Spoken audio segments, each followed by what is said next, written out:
What is up, world? You are in tune to Marvelous Talk, and you got your player partners here with you today. You notice I didn't say something else. I said Marvelous Talk. I got that. I was corrected.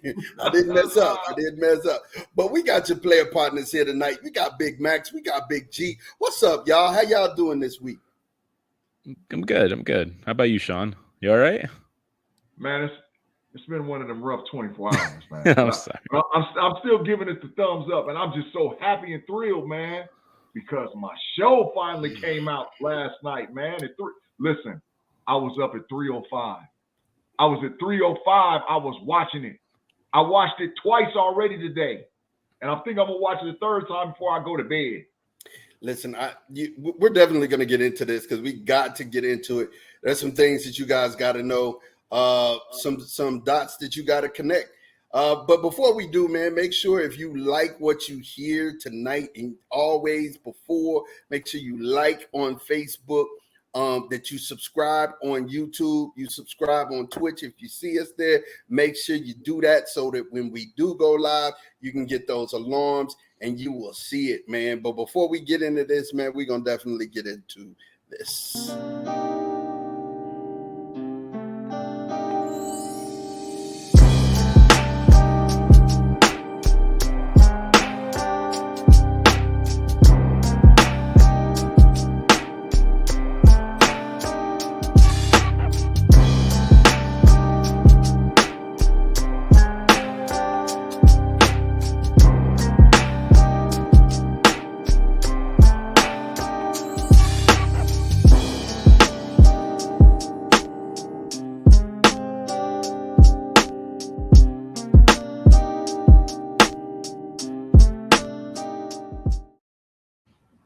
And we are back with Marvelous Talk, man, ready to get it crack-a-lacking. And as always, man, Moon Knight. Let's talk about it.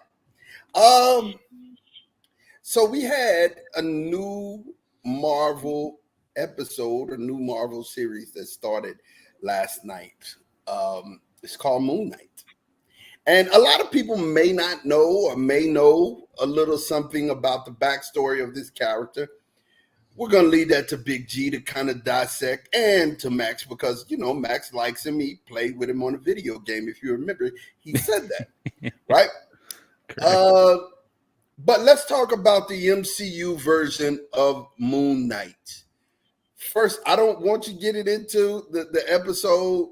Just give me your initial reaction after it went off, okay? I'm going to start. My initial reaction in my head, automatically, WandaVision. So, G, tell me, what was your initial reaction when you saw it? The best Disney Plus TV series by far to date as of today. The best production, the best setup for the story, action-packed. It gets an A+ on mine for episode 1. A+, 2 thumbs up. That's how good it was to me. 2 thumbs up. You said you were anticipating, and then I told you guys my anticipation level was low. So I mean, and Max with the new microphone, man, tell us, man, how did you definitely feel about it after it went off? Well, I have a couple things to say. One, I'm pretty sure Big G, I know I'm new to the show. I'm pretty sure Big G says that about every MCU show that when it comes out. 2, I was going to say WandaVision also. It gave me the impression of what is real, what's not real. And that's what this episode was kind of about, in my opinion. Yeah, so, I mean, I totally was like, okay, I'm lost. I've got to see this a couple of more times because I'm lost. I mean, at the end, it started to kind of make a little sense, but I could see that they were just the paint was fresh. They're literally laying everything down on the walls. So let's kind of go through the episode together, you guys, and scrub through. So the episode starts, and in the very beginning of the episode, it starts with him in a museum. So let's talk about the museum first. Because it started different, but let's talk about back up. You got to back up because something real critical happened at the very beginning. Okay, so you take it from here. You take it from here, G, and let's talk about what happened before the museum. Go ahead. the guy who I still am not sure, he's got a name right now, but I'm not sure if his name that's on the show is who he is as a character. He sits in a room at a table. He takes a glass of water, pours some water in a glass, rims it, sticks his finger in it, then takes the glass, folds it up in a napkin, cracks it with a crocodile head cane, pours the glass in the bottom of his shoe, puts his shoes on, and walks from wherever he came from. Right. First of all, that's crazy. I don't know how he got my morning routine. I don't know how they figured that out about myself. I don't know why he put glass at the bottom of his shoe, but brother, it was one of them things to me that I was like, man, you know, and I see why I totally skipped past it because it was crazy. Wait, you skipped past it? Yeah, I totally skipped Oh past my it. God. You know, this is going to be the new trend on TikTok, the Moon Knight shoe challenge. So I don't know, as a Marvelous group, we might have to talk about it after. We might have to discuss if we're all going to partake, or we might have to sit this one out. I'm going to vote for sitting it out. Yeah, I'm definitely going to sit it out. I'm definitely going to sit it out. They call him Amin, but I'm not sure that's who it is. But I'll get to that later on. That's what they call him in the show. They call him Amin. That's what his name. Mm-hmm. You know, this is the same guy that you'll see later on with the scale and the compass on his arm. But I do like the new music. I will say that I do like the new music. The music that came onto it was dope. I mean, and of course, you know, they've been doing really good with the music and the displays. But anyway, he wakes up. But let's go back to where he wakes up. Mm-hmm. Brother has a anklet on, and you know, this is already off the rim. Just got me tripping. Like, why you got an anklet, you know, like you on house arrest tied to a bedpost? And then he had like some impressions to see if he got off the bed. He had some stuff around the bed to see if he got off of it in the middle of the night. And then he had tape on the door. You know, so he had the door taped. Man, this is a bit. Can you imagine doing this every night before you go to sleep? Every night before you go to sleep. This actually is loosely based on my life, so I can't imagine. No, it's crazy to think about, and it just kind of, I think that the initial way they introduce the character just makes you think, oh, you can't trust anything you see from this dude. You can't trust him in any way. And as soon as he walks into the museum, they're like, "What's up, Scotty?" And he's like, "It's Mark Stevens," and you're just like, and the dude is like totally disrespectful. The security guard. Oh, I'm sorry, it's Stephen Grant. My fault. Yeah, he's just like, what? Yeah, I'm sorry. And he's just like confused. Yeah, and he feeds the goldfish, which the episode is called, if I'm right, the goldfish problem. Right? Yes, that's exactly what it's called. And the reason why it was a goldfish problem is he discovered that he'd been going out by the goldfish had two fins. You know what I mean? Well, do you think it's that, or do you think it's because aren't goldfish notorious for having terrible memories? Yeah. Do you think that could be it? Just a little tie-in of like, wow, he can't remember what's going on. And I know it's not that he doesn't remember, he just doesn't even know because it's someone else taking over his brain. So maybe it's just like a paradox to that. It's like, hey, goldfish can't remember crap. It's like, remember, what's the fish in Nemo? Dory? She can't remember anything. I can't remember nothing. Listen at this. I'm going to tell you something. This is why Max be coming with the fuego. He be coming with the fuego. So the goldfish problem, because of the simple fact that goldfish are notorious for having bad memories. I love it. Correct. I love it. With an extra side to it, coming up later on, because there's some stuff that happened with that goldfish. You like, what the heck is really going on, man? But we'll get to it. Definitely. So he goes into work at the museum. So the reason why I think I wanted to get to the museum part, because it highlighted his awkwardness, right? And I think they did this on purpose. I think they highlighted him being awkward on purpose because of the simple fact that they're going to highlight how boss he is later, you know, and how take charge he is later in the episodes coming forward. Because I think once he embraces the chaos, we'll get to that part. Once he actually embraces all of the chaos, he's going to be a whole totally different monster and definitely be himself full blown. So what did you think about this first part of him being at the museum, working at the museum? I didn't think that this was one of his aliases. I thought, he was a taxi driver, he was a millionaire, and he was something else. He had like 3 or 4 different things that he really was. I didn't think that this was is this a place where Marvel kind of took liberties? Yeah, this is definitely the character. Stephen Grant is a millionaire playboy that he gets the moon cave and all that other stuff in the comic books. But I think this is where Kevin Feige took liberty to change the basis of that character, and I figured out why he did, because he has to show total contrast from Stephen Grant to Mark Spector. Stephen Grant is like, okay, so this is just my theory about it, right? The guy has what's called dissociative identity disorder, right? And what that comes from is an individual having severe traumatic events affect them in a way that they don't know how to deal with it. So they turn into another character or another person to be able to make stuff make sense and or also deal with the trauma. It's like that fight or flight scenario that goes on with most folks. People don't realize that when trauma hits, people fight, flight, or freeze. Well, through his dissociative identity disorder, this dude turns into who we later on find out is Mark Spector, and Mark Spector links him to Moon Knight that we see later on. So he's doing the opposite side of the dissociative identity disorder to cope with all the trauma that his life actually is by him being Mark Spector. That's just my spin on it. So what do you think? What do you think, Max? You feel like that Marvel took this liberty? Yeah, I think they did, but I don't see a problem with it. And I agree with Big G that they're just going to show the contrast of, hey, one's a millionaire playboy, one's kind of got his life together, and one dude is piecing it together. All I know is this: there ain't no way that girl's going out with that dude in the museum if he acts like that.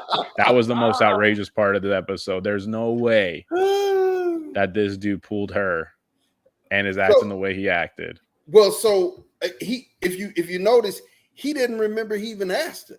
Correct. Yeah. Correct. It's just so it wasn't him that did the asking. That's that goldfish memory, Yeah, it wasn't him that did the asking. No, I think he did ask. I just don't think he remembered asking. No. I think it was one of them other personalities.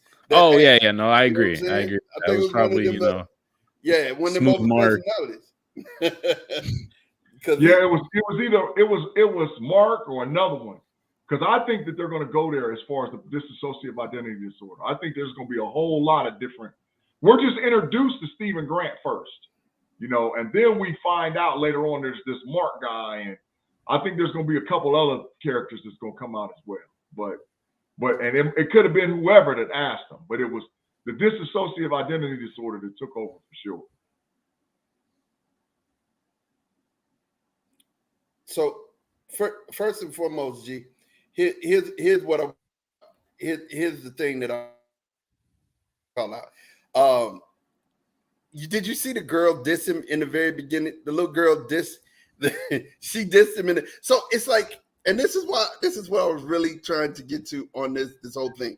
His whole life at this point is full of him just getting reamed and just like, getting walked on top of. He's the total opposite of who the dude was that we see later on in this episode, right? Mm-hmm. The total polar opposite. So I agree with you 110%, both of you guys, when you say that they had to show and to prepare him for the contrast moving forward, right? And to go ahead and get him ready for that. Hey, did y'all peep the question that the little girl asked him? Like when she explained how they mummify people, and like how they're dead and they don't take out their heart, she was like, well, how'd that work out? Did it suck for you? Yeah, right. So she was basically like saying, you're dead. You're actually not alive. You can kind of connect that. Like sort of like a double moment, or maybe a hidden Easter egg. Yeah, I mean, you can kind of connect that to later in the episode when the old lady goes up to Arthur with the cane and she basically gets mummified on spot. Yep. So there was a lot of little stuff, little hints about that Moon Knight character that we're going to see moving forward and about who he is. It's crazy to me. And then we, of course, you as the episode moves on, you have him doing his work and kind of talking about, his day. And even his boss was like, you took a crack at that, and he was like, shoot, I didn't remember. So now we're on the goldfish thing, right? We're on the goldfish thing where he doesn't remember. Somebody's been making dates for him. Somebody's been asking questions for him. He just hadn't been doing it for himself. So now, he's in the middle of the town square, sitting on a car with a statue-esque type person. What is this about? What is this about, G? Why was he sitting talking to a dude playing like a statue? That goes into the drama of the dissociative identity disorder. I couldn't tell whether or not that person was alive or was it really a statue.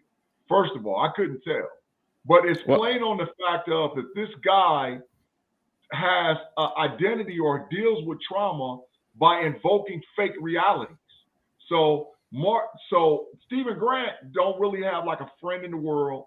He talks and deals with fictitious stuff. And that ties directly to the diagnosis of dissociative identity disorder. It's easier for them to deal with the fictitious world or non-reality than to actually engage with people.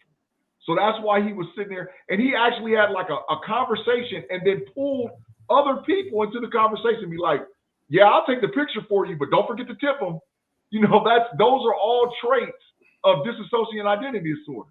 So Kevin Feige and them, as far as the casting and the acting for this guy to play that character, oh man, this is off the chain to me. That's why, we're starting out at the beginning of the episode and they have that stuff built into it already.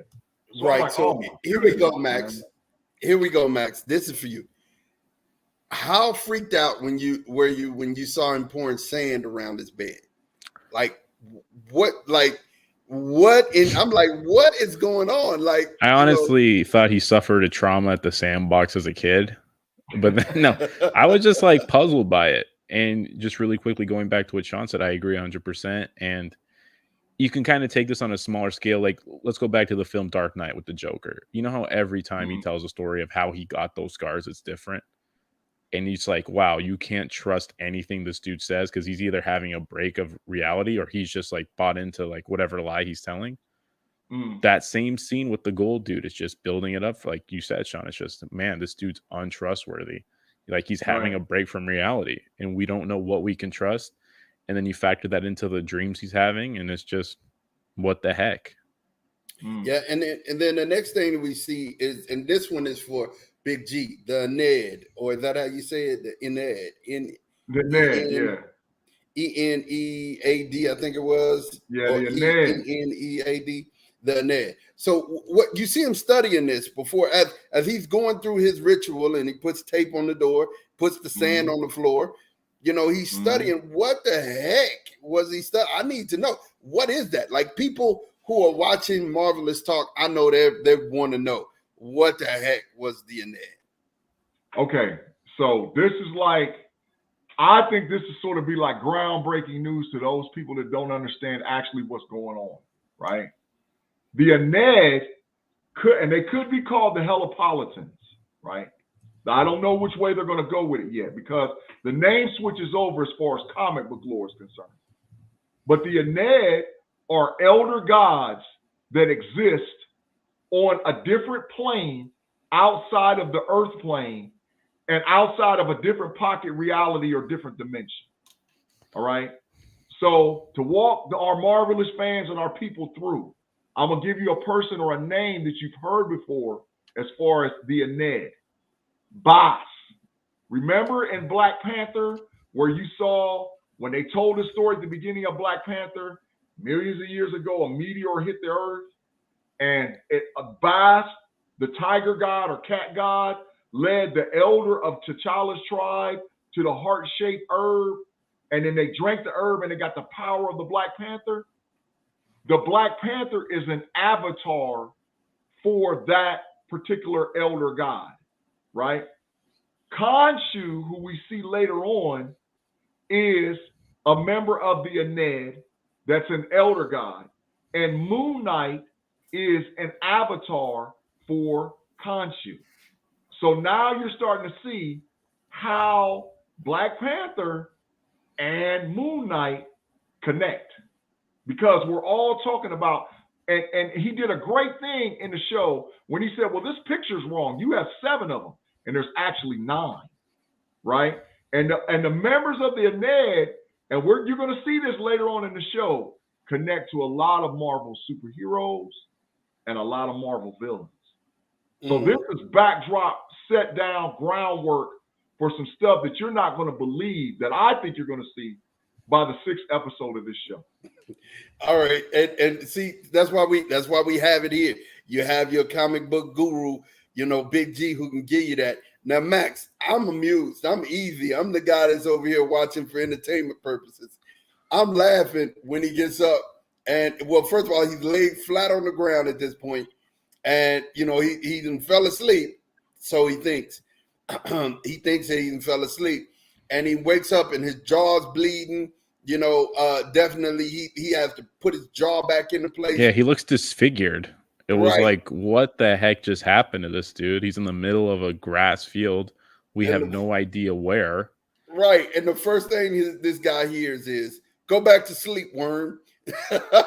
Yeah, and that part, wow. And especially later in the episode, because for those of you who haven't watched it, I'm sorry, spoiler alert, it's kind of like if someone from the sky is talking to him, like his other personalities are yelling at him. And it reminded me of Venom, kind of if Venom was in control the whole time. So it was like, oh, this dude's always yelling at him. You can kind of see the contrast, like Eddie Brock versus the Venom symbiote, or Stephen Grant versus Mark Spector, aka Moon Knight. That's what it really led me to believe. And he looks up, and the dude starts shooting at him. He's like, run, idiot. And he's just like, he starts running. He puts his hood on. And when he put that hood on, the first thing I thought is, wow, that's some really good foreshadowing for the Moon Knight. He's got a tan jacket on with a white hood. I don't know. Did you guys catch that, or is it just me being weird? Just you. I didn't great. Catch it. I didn't catch it at all.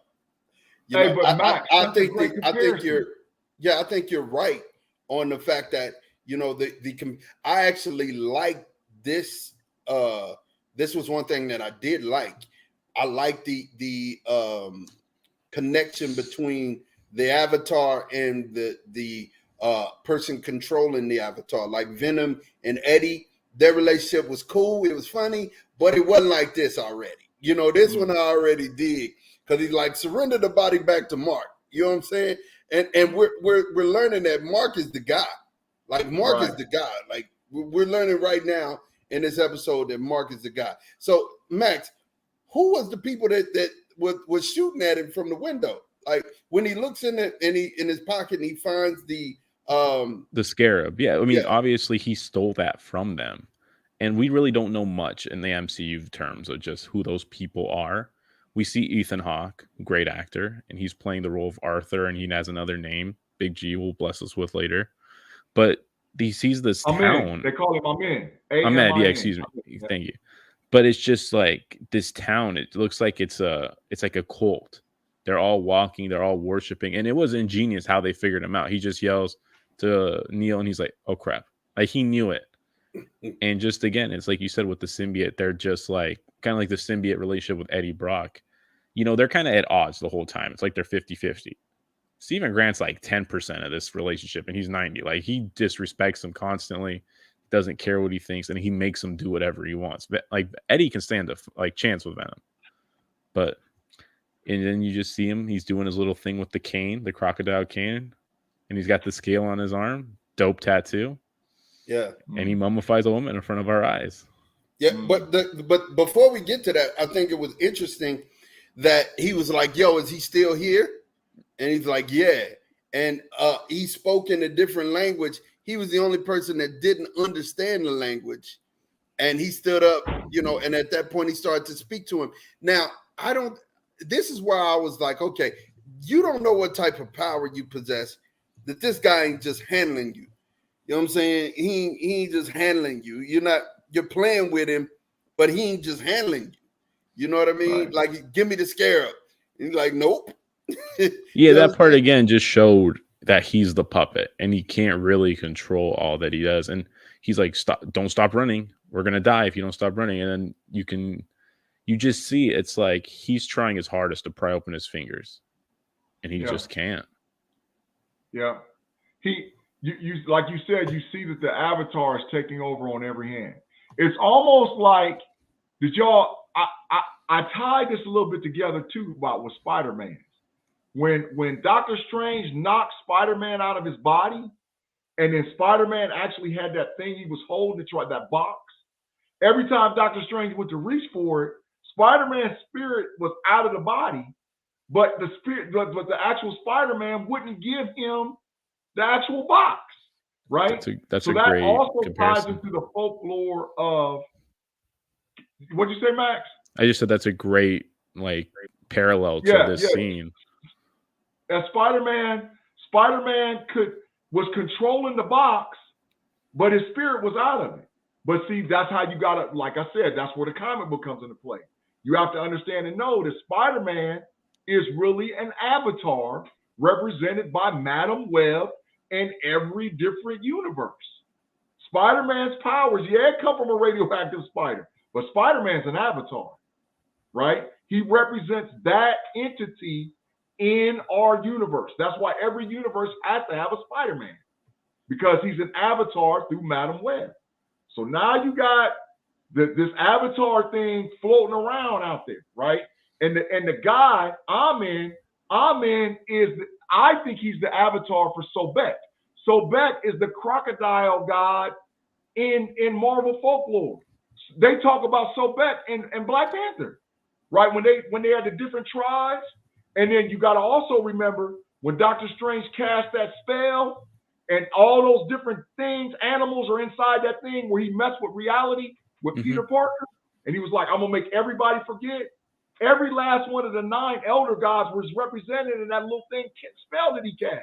How many There was the crocodile head, the rhino head, the cat head. Every last one of them was represented. So there's a lot of play going on with this elder god stuff. You just got to just know it. And just trust and believe they're going to show it by the end. How many times do you think you said the word avatar, Sean, in this show so far?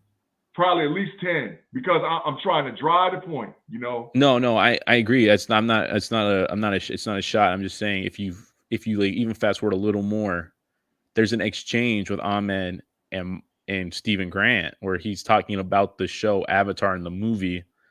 And it just seems like maybe if you were going to take one word from this whole episode and just if you were going to add one word to some of this episode, Avatar. Yes. Yeah. And that's just another great parallel you just made with Avatar. The blue people. No, you mean the anime? It's like, no, dummy. I mean, you're the Avatar. Correct. Yep. So, I mean, as we move forward, we see this guy with the scales tattooed on his arms. And, he's like, yo, this is the face of a good man. First of all, who is running up to take this test? This is not a test that I want to take. You know what I'm saying? This is not a test. I mean, listen, you could have been good your whole life, but it's something you finna do 20 years in the future or 5 minutes in the future that's finna mess everything up and you out of here. You know what I'm saying? I'm not taking that test. Look, who's taking that test? That lady played herself. Plain and simple. Right. Congratulations, you played yourself. Insert the DJ Khaled meme. You played yourself. The redemptive blood of Jesus, because at this point, that's how people do you. That's how people do you. They judge you on something and it's over with. You ain't got to see Jesus will forgive you. It is what it is. I'm just saying, I don't mean to preach. But dang it, I was like, this dude's whole tattoo turned red. I was like, that represents what Sobek is. Sobek has the ability to see everything you're going to do, everything you have done, and everything you've done in your past, everything you're doing right now, and everything you're going to do in your future. That's what Sobek is in the comic book. So Sobek gave this dude his power. He even says it. He said, I only got an inkling of the power. He's telling them who. That's why I'm telling you, he's the avatar for Sobek, right? Sobek is the. That's why there's later on when you see there's jackals, because that represents how they get transported or taken to the afterlife. So it's a lot going on right there, man. It's a lot of play. So here's the part, Max, that I need for you to elaborate on. So the boy's over here tripping, and he had the scarab in his hand, and the scarab was with it, and they grab him. So they grab him and they hold him up, and they getting ready to take him somewhere. All of a sudden, he blacks out. He wakes up. He has totally annihilated these dudes. What I mean, Max, did you find yourself wanting to see how he annihilated them like that? Did you think about that? I mean, absolutely, I did. It was just like, because he does the little face, or he's like passing out, and he just snaps to 5 dead bodies, and it wasn't just like, oh, they're just laying there. You can see he destroyed them. And this is a question for you too: is this going to be kind of a universe altering scene in just the terms of like the gore and violence we're going to see in the MCU? I know we didn't see him beat the dudes to death, but just the fact that it was pretty bloody for what I would consider the MCU. You usually don't see that much blood. I think 100%. I think in order for you to introduce the dark side of the MCU and the path where they're going, and we know that there's going to be sites of Punisher and Deadpool and all whatever else, you got to bring it in a little bit at a time. I mean, and that's exactly what they did. Yeah. Mod said it best when he said it the other day. They made you re-say that you wanted to be subscribed to the MCU. That wasn't just because they brought that stuff over from Netflix. That's because they know where they're going. Yeah. And in Eternals, they brought in sex. They had a sex scene in Eternals. And if you asked me 5 years ago, was there ever going to be that type of scene in a Marvel movie owned by Disney? I'd say you're on drugs.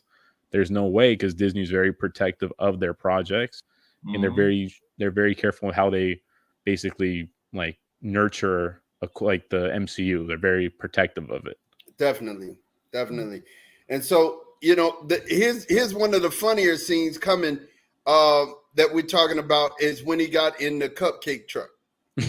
Hilarious. Because they jumped in, they were trying to, he's mashing cupcakes in their face.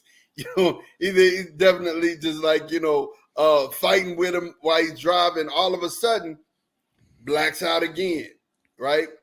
When he wakes up, he's done holed everybody out. And there's a big hole in the windshield where I guess he done threw somebody out the windshield. And then the gun that he has in his hand that he's holding up, he done threw at the person. Why? I mean, this again talks to who he is, right? This again talks to who this part of his personality is. Why they call him the worm? Why they call him the weakest one? He is literally over here doing some hit this. He really doing some Three Stooges stuff, man. I mean, it's crazy. What did you think about that whole scene, Max? I thought it was excellent, and it kind of just drove home the point of the episode. It was just Stephen Grant to badass to Stephen Grant. It was just like he's spacing out, and there's these chunks of memory missing. You're like trying to fill them in as you're going, and it just showed again how he's not in control, because they let him in control, and it's like drive, watch out, you better swerve, and it's like, oh, he swerves, and it's like it's puzzling, because it also brings up the question, why is he even letting him have that little bit of control? Right. Why is Moon Knight or Mark letting him have that much control, especially in these moments? And you can hear when he threw the gun, he's like, did this idiot just throw the gun? Yeah. And it's like, we were all just thinking that. And I'll let Big G take over from here. I don't want to go too far ahead. No, that makes all the sense in the world. It ties right back to that DID. You're going to hear me say it all the time. DID, dissociative identity disorder.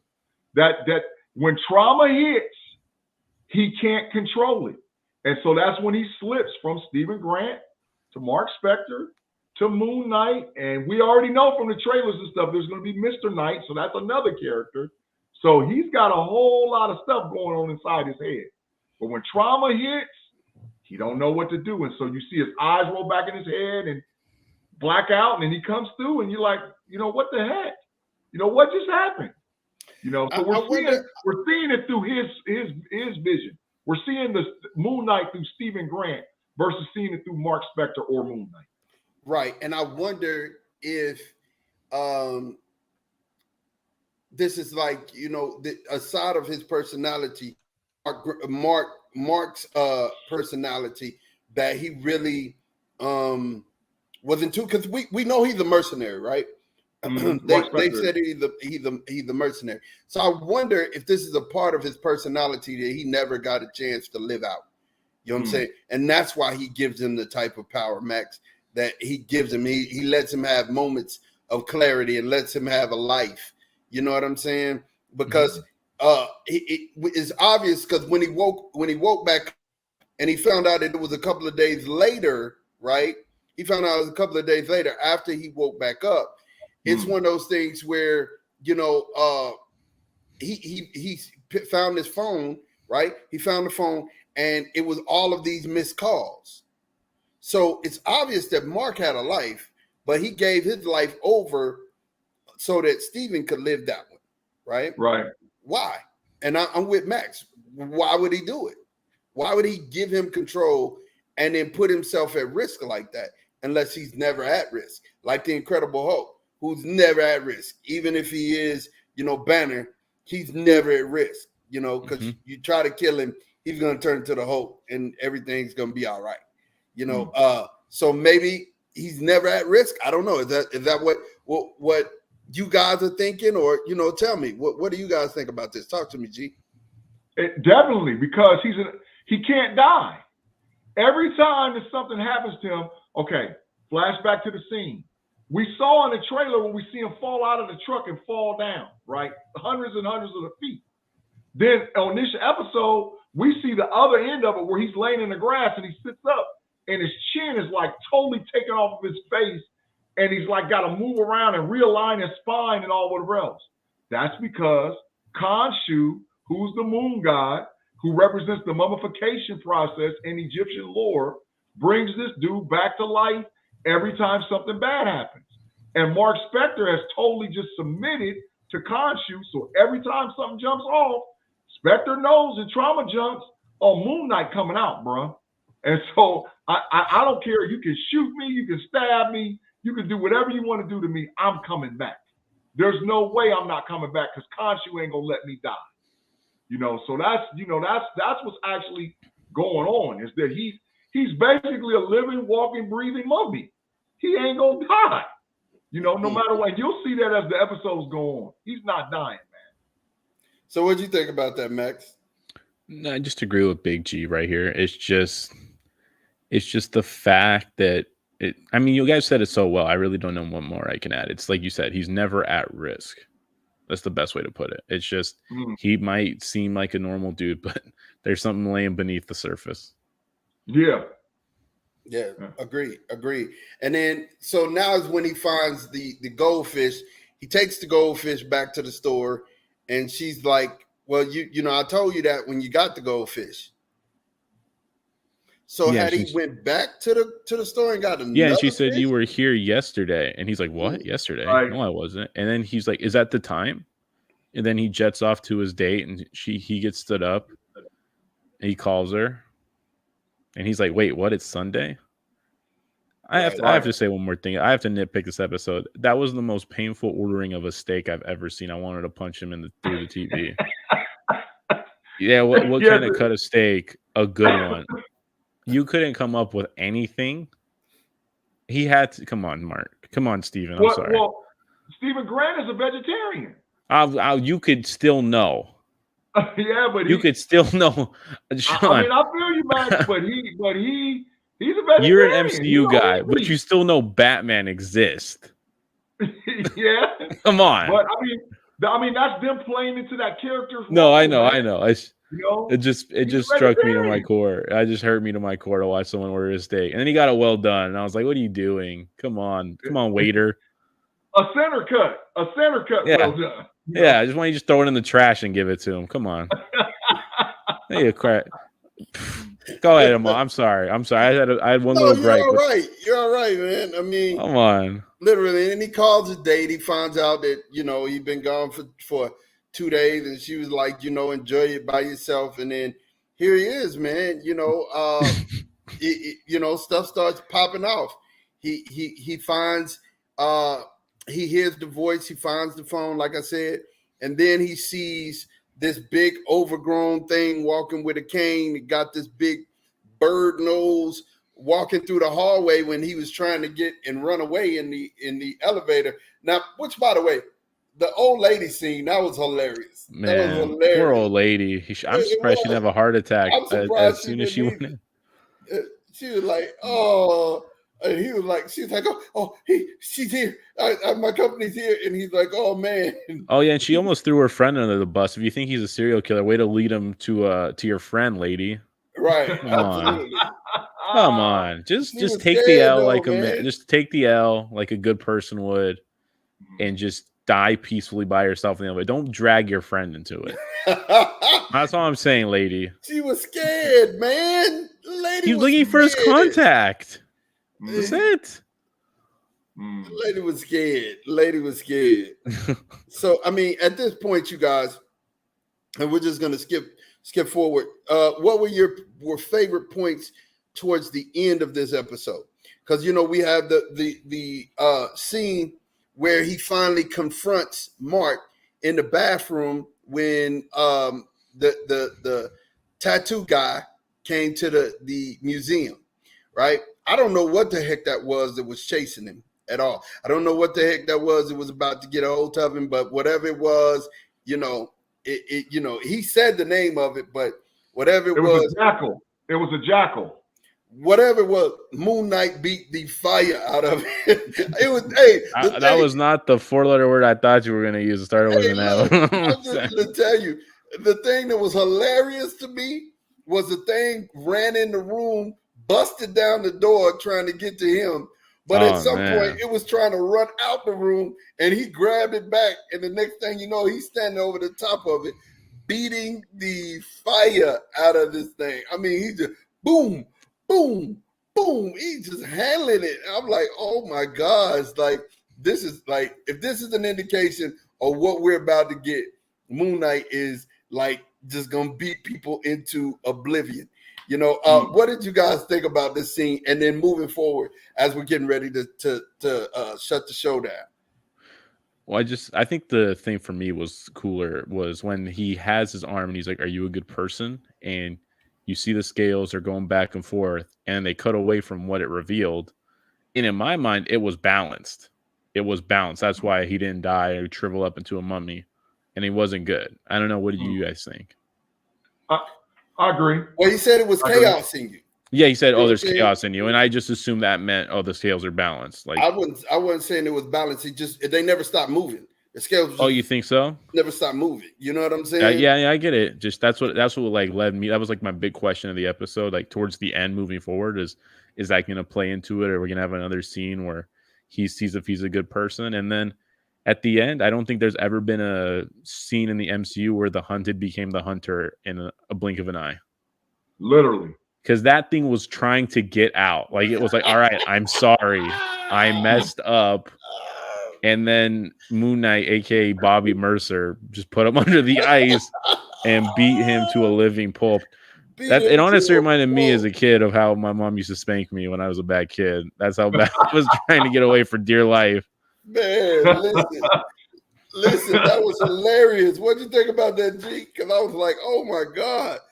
Hey, man, it plays into who the Moon Knight character actually is from the comic book, man.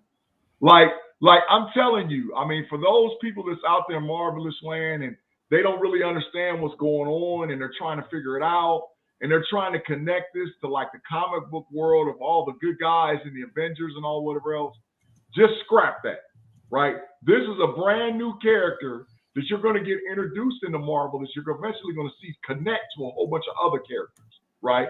But you have to understand and know that Moon Knight is a mercenary, right? Mark Spector, the human, is like when he gets Moon Knight or when he goes through the cycle of the moon, because that's really what controls him. That's just a tidbit or a hint. What's letting you know what's going on is the cycle of the moon is changing, and that's how he gets stronger or weaker. That's when the comic books, and I think they're going to see that on the big screen. But when Spectre turns into Moon Knight, oh man, he's full throttle. He's literally. I'm telling you what I'm saying. I'm not saying he would give the Hulk the business, but those people that love those type of characters, there's certain characters that don't want nothing to do with Moon Knight. Like Max was saying a few weeks ago, we did a tournament and put people in a bracket. Like, it's going to be hard to knock Moon Knight out. And Moon Knight might be a 12 seed, but it. you don't want to see him. You're like, damn, Right. damn, Yeah, like they're the 12 you don't want to play. St. Peter's or whatever. They're like, you don't really want to play them right now. You got to like kind of get to like the heavy hitters, and you're like, all right, I feel comfortable playing them. Yeah. So you're saying Moon Knight ain't gonna take a comfortable L. He's not gonna. No. He's like you might beat him, but he's gonna like take your arm with him. It's like, okay. Yeah. Think about that. Moon Knight's gonna do everything he got to do to make it to the Final Four. He's gonna do everything you got to do to get there. So, and it doesn't matter. And you could take a punch and keep going. Like, and see, that's something else I gotta say about understanding this. You have to understand moving forward. In order for Marvel to go a little dark like how they're going, you have to have characters that can beat death beyond our understanding of human capacity, right? This ain't like Captain America going into some ice and coming out of it, or the Hulk going full rage mode and fighting. These are folks that actually are the bridge, or characters that are bridged to the multiverse and situations and deities and stuff like that sitting outside of the realm of the multiverse, or in a different area or different realm, coming into our world trying to fight for humanity. And what I really want our listeners to understand and know is that and I'm calling it here on the show, you got to understand that Earth is the centerpiece or center point for everything. Everything from the Kree Skrull War to what's going on with the Elder Gods trying to get back to Earth, to the multiverse and Kang, He Who Remains. The Earth is even to the point to where the Eternals had to come back to Earth, and they didn't let their new Celestial be born. So Earth, our Earth realm, what we know, what they're now calling in the MCU the 616 universe, is the centerpiece for everything. So you got to understand that you got to develop characters that can fight on every plane, because that's where we're going as far as the MCU is concerned. Right. So parting shots, you guys. Parting shots from this episode. Your takeaways, now that we didn't kind of went over the whole episode, what were your takeaways? I'm going to tell you mine. Like I said, initial was WandaVision. It's one of those things where I'm going to have to watch it 2 times, and I'm going to have to get some context to where we're headed in order to understand where we've been, because this was a lot of information that they were giving without giving the information away, if you know what I mean. They gave us a whole bunch of stuff, but still didn't give us the main meat. Like, how does the guy Amit not know who Moon Knight is, right? How does he not know? Because if he knew, he wouldn't be sitting here trying to read his and balance his future or whatever. That he would have left that alone, because obviously he'd have known that it was something else going. Now and then again, if he knew, he would have knew that little jackal or whatever he threw in that the museum wasn't going to work, you know? Or maybe he just thought that he was so out of control that he would be able to get in and do something with him, and that, you know, his as an avatar, and the thing that's controlling him couldn't get to him in time. But boy, I could tell you, he sorely underestimated this guy. So I mean, you know, for my parting shot, I just need to see it all in context before I can give it a good grade.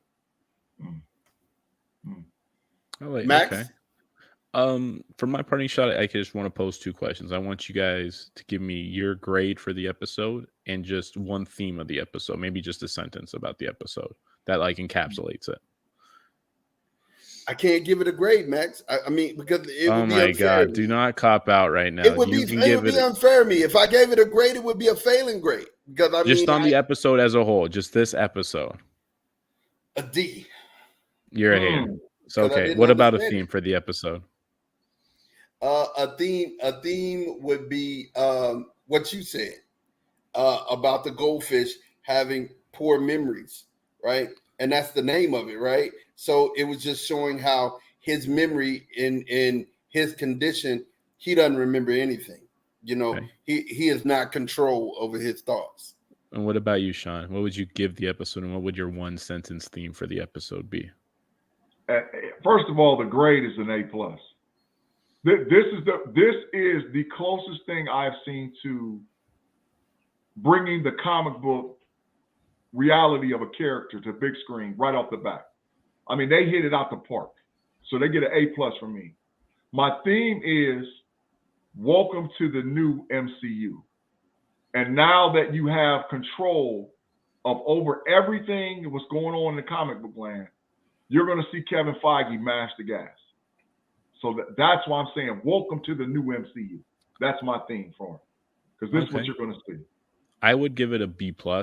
I enjoyed it. And my theme would be don't believe everything you see. I love it. I love it. And you guys, if you love what you saw, make sure that you like and subscribe. Make sure that you like us on Facebook. You subscribe to us on Twitter on Twitch and on YouTube, because definitely we're here for you and yours. And until Saturday morning, because when we get back on here Saturday morning, we'll have some more to talk about. We will see you guys later. We out.